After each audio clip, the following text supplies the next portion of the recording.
കാലത്ത് ഓഫീസിലേക്ക് പോകാൻ റെഡിയായി വന്ന കിഷോർ കാണുന്നത് ഈശ്വരമഠത്തിലേക്ക് പോകാനായി റെഡിയായി നിൽക്കുന്നവരെയാണ്. കിഷോറിനോട് യാത്ര പറഞ്ഞ ചിത്രയെ കൂട്ടി പോകുമ്പോൾ ഇനി നടക്കാൻ പോകുന്നതോർത്ത് അവൻ്റെ ചുണ്ടിൽ പുച്ഛം നിറഞ്ഞ് ചിരിയുണ്ടായിരുന്നു. ഈശ്വരമഠത്തിൻ്റെ ഹാളിലിരുന്ന് പത്രം വായിക്കുകയായിരുന്നു മഹേശ്വരി. അവരുടെ അടുത്ത് ആവി പറക്കുന്ന ചായയുമുണ്ട്. പെട്ടെന്നാണ് അവർക്ക് മുൻപിൽ ഒരു BMW വന്നു നിന്നത്. പരിചയമില്ലാത്തൊരു കാർ വന്ന് മുറ്റത്ത് നിന്നതും അവരുടെ മുഖം സംശയത്തിലൊന്ന് ചുളുങ്ങി. എന്നാൽ നിമിഷങ്ങൾക്കകം അതിൽ നിന്ന് പുറത്തേക്ക് വരുന്ന ചിത്രയെയും അഭിയെയും കണ്ടതും അവരുടെ മുഖത്ത് വെറുപ്പും പുച്ഛവും ഒരുപോലെ നിറഞ്ഞു. ഇരിക്കുന്ന സോഫയിൽ നിന്ന് എണീറ്റ് അവർ അവരെ തന്നെ നോക്കി നിന്നു. എന്നാൽ തങ്ങളെ ദഹിപ്പിക്കും വിധം നോക്കി നിൽക്കുന്ന മഹേശ്വരിയെ ഒന്ന് പുച്ഛിച്ചുകൊണ്ട് അഭി ചിത്രയെ തന്നോട് ചേർത്ത് നിർത്തി. എന്നിട്ട് അവരെ പുച്ഛിച്ചുകൊണ്ട് തന്നെ വീടിൻ്റെ പടിയിലേക്ക് ആദ്യത്തെ കാലെടുത്ത് വെച്ചിരുന്നു അവർ. നിൽക്ക്! പെട്ടെന്ന് ദേഷ്യത്തോടെ ഉള്ളത് മഹേശ്വരിയുടെ ശബ്ദം അവിടെ ഉയർന്നതും അവരെ ഒന്ന് പുച്ഛിച്ച് നോക്കി അകത്തേക്ക് കയറിയിരുന്നു അവർ. എന്നാൽ ഈ സമയം ഉമ്മറത്തെ ശബ്ദം കേട്ട് വസുന്ധരയും മകളും അവിടെ എത്തിയിരുന്നു.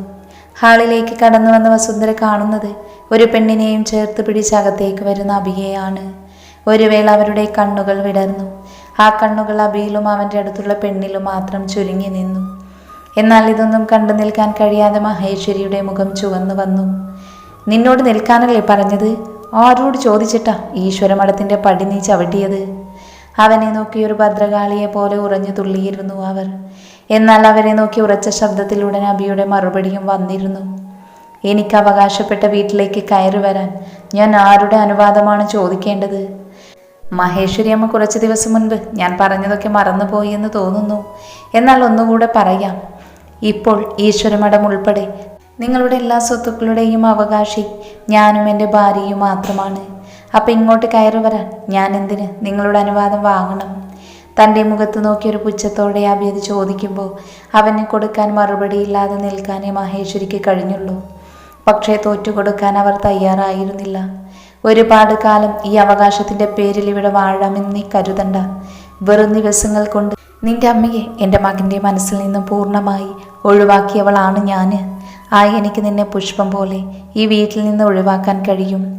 തലയുയർത്തിയ അഹങ്കാരത്തോടു കൂടി അവർ പറയുമ്പോൾ അവർ അറിഞ്ഞിരുന്നില്ല മരിക്കുന്നത് വരെ ശേഖരൻ്റെ മനസ്സിൽ ദുർഗ മാത്രമേ ഉണ്ടായിരുന്നുള്ളൂ എന്ന്.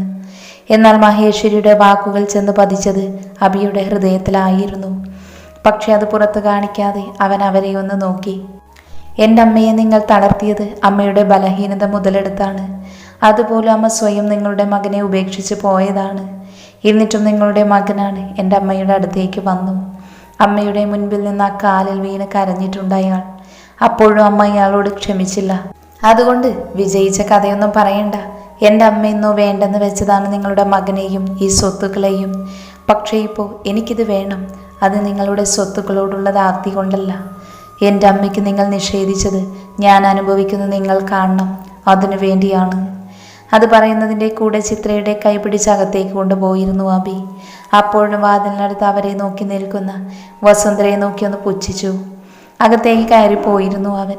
മുകളിലേക്കുള്ള പടിക്ക് കയറി പോകുന്നവൻ ദേഷ്യത്തിലൊന്ന് നോക്കിയതിനു ശേഷം തൻ്റെ മുൻപിലുള്ള ടീപ്പോയി ശക്തിയിൽ ചവിട്ടി താഴെയിട്ടിരുന്നു മഹേശ്വരി. മുകളത്തെ നിലയിൽ അത്യാവശ്യം വലിയൊരു മുറിയാണ് അഭി ചിത്രയെ കൊണ്ടുപോയത്. അധികം വലുതല്ലാത്ത എന്നാൽ തീരെ ചെറുതല്ലാത്തൊരു മുറി.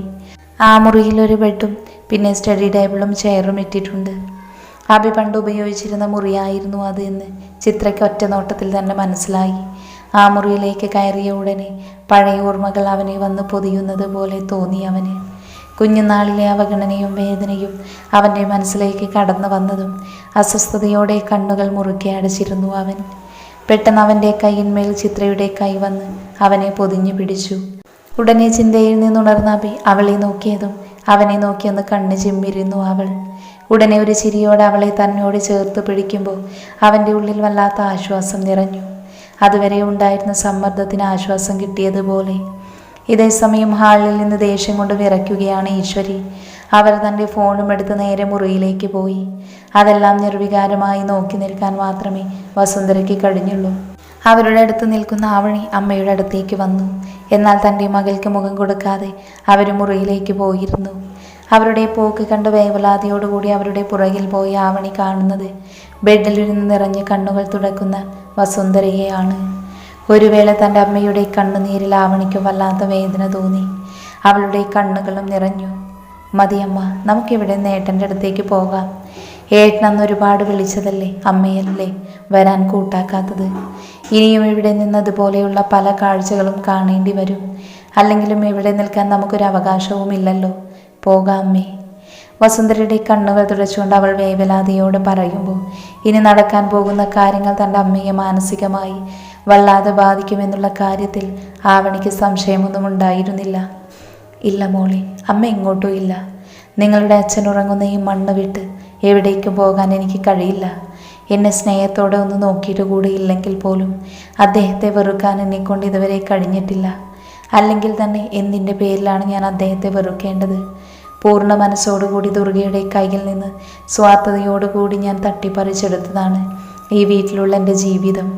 അറിഞ്ഞോ അറിയാതെയോ അഭിയെ ഞാൻ ഒരുപാട് വേദനിപ്പിച്ചു. എല്ലാത്തിനും കാരണം ഞാനാ. അതുകൊണ്ട് ഈ വീട്ടിൽ തന്നെ എനിക്ക് കഴിയണം. അവൻ എനിക്ക് വിധിക്കുന്ന ശിക്ഷ എന്ത് തന്നെയായാലും എനിക്കത് അനുഭവിച്ച് തീർക്കണം. അല്ലെങ്കിൽ എൻ്റെ ആത്മാവിന് പോലും ശാന്തി ലഭിക്കില്ല. അത് പറഞ്ഞുകൊണ്ടിരുന്ന് കരയുന്ന അമ്മയെ അവൾ വേദനയോടെ നോക്കി നിന്നു. എനിക്കൊരു കോഫി വേണം ചിത്ര.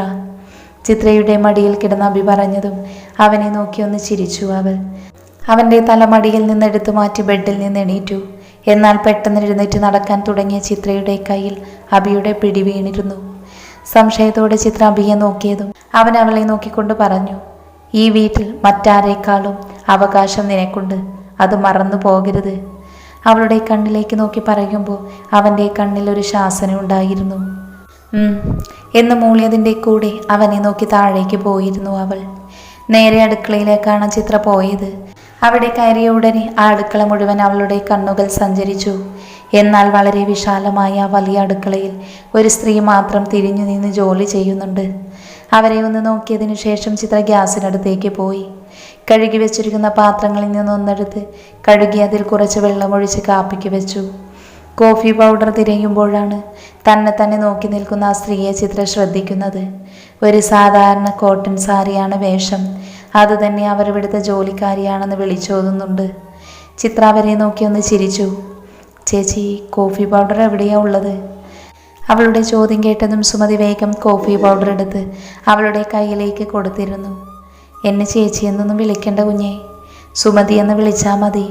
വിനയത്തോടെ അവർ പറയുന്നത് കേട്ടതും ചിത്രയ്ക്ക് വല്ലാതെയായി. അത് വേണ്ട, എന്നേക്കാൾ ഒരുപാട് മുതിർന്നതല്ലേ, ഞാൻ അങ്ങനെ തന്നെ വിളിച്ചോളാം. പിന്നെ കുഞ്ഞെ വിളി വേണ്ട. ചിത്ര, അത് മതി. അവരെ നോക്കി ചിരിയോടെ പറയുന്നതിൻ്റെ കൂടെ അവനുള്ള കോഫി മഗ്ഗിലേക്ക് പകർത്തി നടന്നു പോയിരുന്നു അവൾ. അഭിക്കുള്ള കോഫി കയ്യിൽ കൊടുത്തതിനു ശേഷം ചിത്ര അവൻ്റെ അടുത്തേക്കിരുന്നു. നാളെ മുതൽ ഞാൻ ഓഫീസിൽ പോയി തുടങ്ങും. തനിച്ചിരിക്കാൻ തനിക്ക് പേടിയുണ്ടോ? അവളെ നോക്കി അത് ചോദിക്കുമ്പോൾ അവൻ്റെ വാക്കുകൾ ശാന്തമായിരുന്നു. ഇല്ല. പറയുന്നതിൻ്റെ കൂടെ അവൻ്റെ തോളിലേക്ക് ചാഞ്ഞിരുന്നു അവൾ. ആ മഹേശ്വരിയെ ഒന്ന് ശ്രദ്ധിച്ചാൽ മാത്രം മതി. മറ്റുള്ളവരൊന്നും നിന്നെ ഒന്നും ചെയ്യില്ല. പിന്നെ സുമതി ആൻറ്റി ഉണ്ടല്ലോ, എന്തുണ്ടെങ്കിലും അവരോട് പറഞ്ഞാൽ മതി. മനുവേട്ടന് അവന് നേരത്തെ അറിയുമോ? കണ്ണുകൾ വിടർത്തി അവനോട് ചോദിക്കുമ്പോൾ ആ കണ്ണുകളിൽ ആകാംക്ഷയായിരുന്നു. ഞാൻ ഈ വീട്ടിലേക്ക് വരുന്നതിന് മുൻപ് അവരിവിടെയുണ്ട്. പലപ്പോഴും മഹേശ്വരി എനിക്ക് ഭക്ഷണം തരാതെ മുറിയിൽ പൂട്ടിയിട്ടപ്പോൾ എല്ലാം ആരും അറിയാതെ അവർ എനിക്ക് ഭക്ഷണം കൊണ്ട് തന്നിട്ടുണ്ട്. എൻ്റെ മുറിവിൽ മരുന്ന് വെച്ചിട്ടുണ്ട്. പക്ഷേ ഇവിടെയുള്ളവരെ അവർക്ക് ഭയമാണ്. അത് പറഞ്ഞുകൊണ്ട് അഭി വീണ്ടും കോഫി സിപ്പ് ചെയ്തതും അവൾ അവൻ്റെ തോളിലേക്ക് ചാഞ്ഞു. ഇതേ സമയം തലയിൽ കൈവച്ച് ചെയറിലിരിക്കുവാണ് ഈശ്വരി. അവരുടെ മുഖം ദേഷ്യം കൊണ്ട് ചുവന്ന് മുറുകിയിട്ടുണ്ട്. കുറച്ചു മുൻപ് വക്കീലിനെ വിളിച്ചപ്പോൾ അയാൾ പറഞ്ഞത് മാത്രമാണ് അവരുടെ മനസ്സിൽ. ലീഗലി തനിക്കിതിലൊന്നും ചെയ്യാൻ കഴിയില്ല. പിന്നെ ആവണിയോ ചന്ദ്രുവോ വിചാരിച്ചാൽ ചിലപ്പോൾ എന്തെങ്കിലും നടന്നേക്കാം. അതായത് തങ്ങളുടെ അച്ഛൻ്റെ സ്വത്തുക്കളിൽ അവർക്കും അവകാശമുണ്ടെന്ന് പറഞ്ഞ് ചന്ദ്രുവും ആവണിയും കൂടെ ഒരു ഹർജി കൊടുത്താൽ ഒരു പക്ഷേ അവർക്ക് അനുകൂലമായി വിധി വന്നേക്കാം. പക്ഷേ എങ്ങനെ? ചന്ദ്രു എന്തായാലും ഇതിന് സമ്മതിക്കില്ല. ഈ സ്വത്തും സമ്പത്തും അവൻ ഉപേക്ഷിച്ചതാണ്. അടുത്ത ദിവസം കാലത്ത് അഭിക്കുള്ള ഭക്ഷണം അടുക്കളയിൽ പാകം ചെയ്യുകയാണ് ചിത്ര. അവളുടെ അടുത്ത് സുമതി അമ്മയുമുണ്ട്. അടുക്കളയിലേക്ക് വന്ന വസുന്ധര ചിത്രയെ കണ്ടതും അകത്തേക്ക് തിരിഞ്ഞു നടന്നു. എന്തോ ആ കുട്ടിയെ അഭിമുഖീകരിക്കാൻ തനിക്ക് കഴിയാത്തതുപോലെ.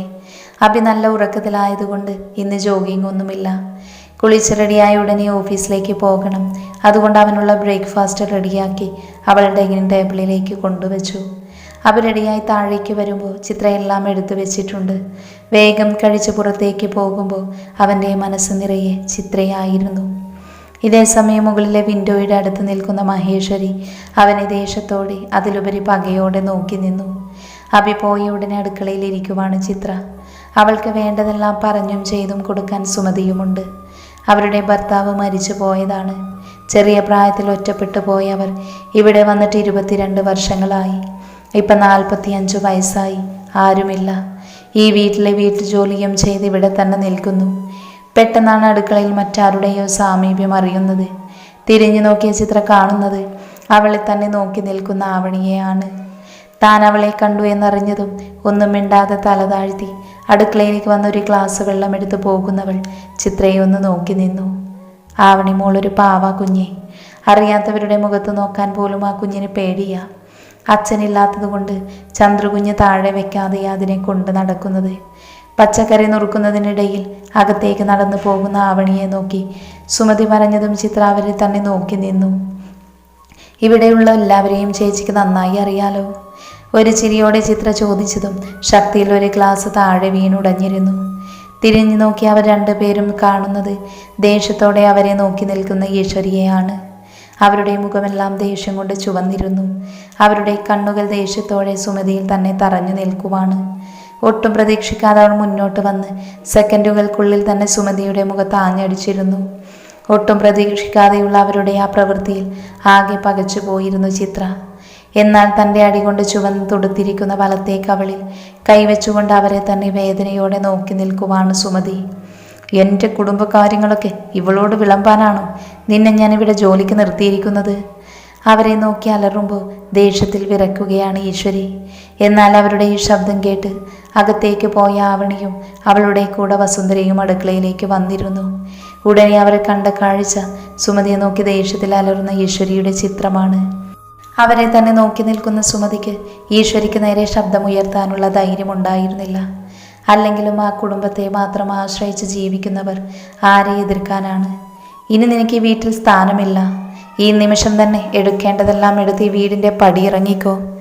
കണക്ക് പ്രകാരം ബാക്കി എത്രയാണ് തരാനുള്ളത് അത് വാങ്ങിയിട്ട് പൊയ്ക്കോളണം.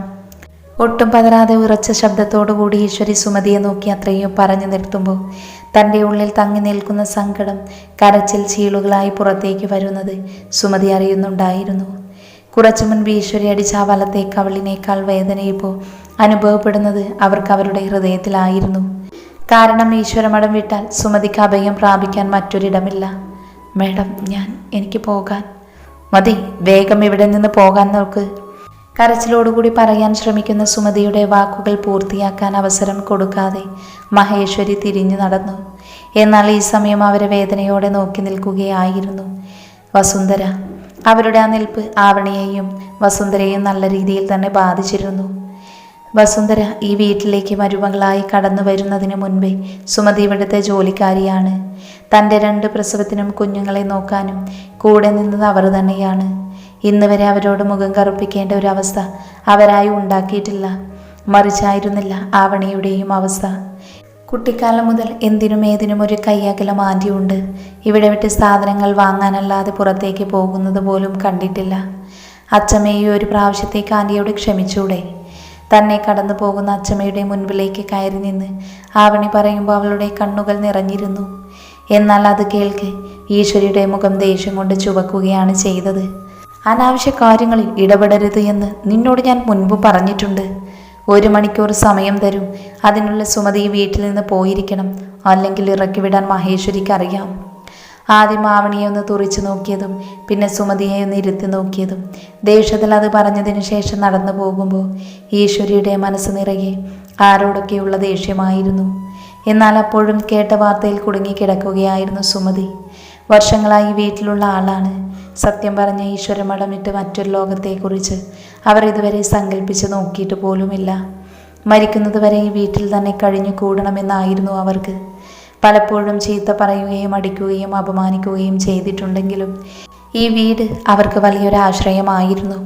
നടന്നു പോകുന്ന ഈശ്വരിയെ ഒന്ന് നോക്കിയതിനു ശേഷം തൻ്റെ നിറഞ്ഞ കണ്ണുകൾ സാരിയുടെ മുന്താണി കൊണ്ട് തുടച്ച് അവർ നേരത്തെ ഉപയോഗിച്ചിരുന്ന ചെറിയ മുറിയിലേക്ക് പോയി. തൻ്റെ ബാഗിലേക്ക് സാധനങ്ങൾ ഓരോന്നായി എടുത്തു വെക്കുമ്പോഴും എവിടേക്ക് പോകണമെന്നുള്ള കാര്യത്തിൽ അവരൊരു തീരുമാനത്തിൽ എത്തിയിട്ടുണ്ടായിരുന്നില്ല. ആൻറ്റി, പെട്ടെന്ന് പുറകിൽ നിന്ന് ആവണിയുടെ ശബ്ദം കേട്ടതും അവർ തിരിഞ്ഞു നോക്കി. നിറഞ്ഞ കണ്ണുകളോട് അവരെ തന്നെ നോക്കി നിൽക്കുവാണവൾ. സുമതി തന്നെ നോക്കുന്നുണ്ടെന്നറിഞ്ഞതും ആവണി അവരുടെ മുറിയുടെ അകത്തേക്ക് കയറി. തന്നെ മിഴിച്ചു നോക്കി നിൽക്കുന്ന സുമതിയുടെ കയ്യിലേക്ക് ചുരുട്ടിക്കൂട്ടി വെച്ചിരിക്കുന്ന 2000-ൻ്റെ നോട്ട് അവരുടെ കയ്യിലേക്ക് വെച്ചു കൊടുത്തു.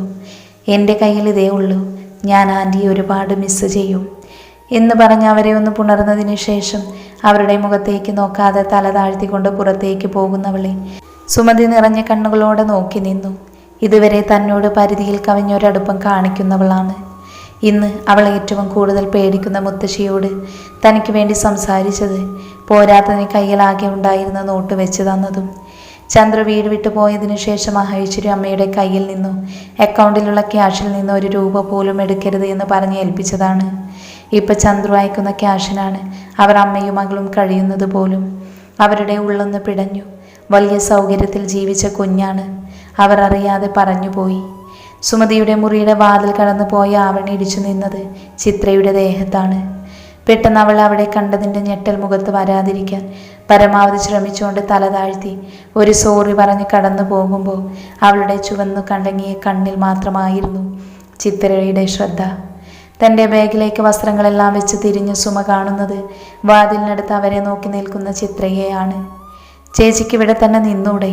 ഇനി മഹേശ്വരി അമ്മയുടെ ജോലിയൊന്നും നോക്കണ്ട, എൻ്റെയും അനുവേട്ടൻ്റെയും കാര്യം നോക്കിയാൽ മതി.